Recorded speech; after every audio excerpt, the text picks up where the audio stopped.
মহাকাব্যেরও একটা শেষ থাকে।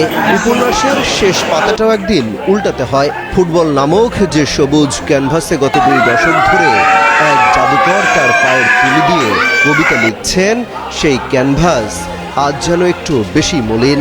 কারণ সমাপ্তির বাঁশি বাজতে চলেছে, বিদায় বলতে চলেছে লিওনেল আন্দ্রেস মেসি। 2006 সালের সেই চঞ্চল কিশোর, যার পায়ে বল যেন চুম্বকের মতো লেগে থাকত। স্প্যানিশ ধারাভাষ্যকারেরা যাকে বলতে লাগলেন লা পুলগা বা খুদে জাদুকর। তখন কে জানতো এই ছেলেই একদিন ফুটবল দুনিয়ার সমস্ত ব্যাকরণ নতুন করে লিখবেন। গতি, ড্রিবলিং আর নিখুঁত পাসের যে মায়াজাল তিনি বুনেছেন, তাতে বুঁদ হয়ে থেকেছে গোটা বিশ্ব। তিনি ফুটবলকে শুধু খেলেননি, ফুটবলকে ভালোবেসেছেন, ফুটবলকে শাসন করেছেন। কিন্তু বিধাতা তো তার প্রিয় সন্তানদেরও কঠিন পরীক্ষায় ফেলেন। তাই তো মহাতারকার কপালেও জুটেছিল একের পর এক ফাইনালে হারার নির্মম বেদনা। ট্রফির খুব কাছ দিয়ে হেঁটে যাওয়ার সেই শূন্য দৃষ্টি, আন্তর্জাতিক ফুটবল থেকে অবসরের সেই আকস্মিক ঘোষণা আর্জেন্টিনাকে এক মহাসমুদ্র সম কান্না এনে দিয়েছিল। 36 বছরের এক দীর্ঘ খরা, যা কাটানোর ভার ছিল কেবল এই এক জোড়া কাঁধে। কিন্তু ঈশ্বর যাকে দিয়েগো ম্যারাডোনার উত্তরসূরি বানিয়েছেন, তাকে তো আর এভাবে হেরে যেতে দিতে পারেন না।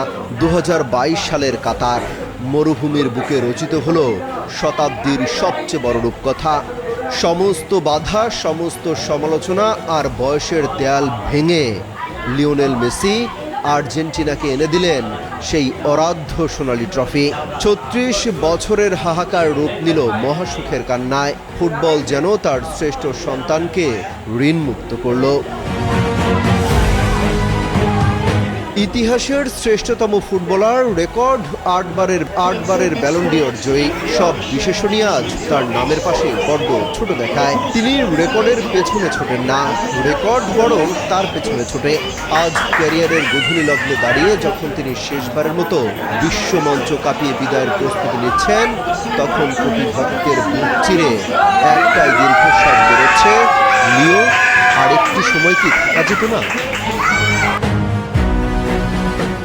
ফুটবল মাঠে হয়তো আরো অনেক গোল হবে, আরো অনেক ট্রফি উঠবে, কিন্তু বিশ্বকাপের মঞ্চে গ্যালারি মাতানোর ওই বাপায়ের ড্রিবলিং, ওই জাদুকরি ফ্রি কিক আর মাঠের ভেতর অমন শান্ত অথচ ভয়ঙ্কর রূপ আর কখনো দেখবে না পৃথিবী।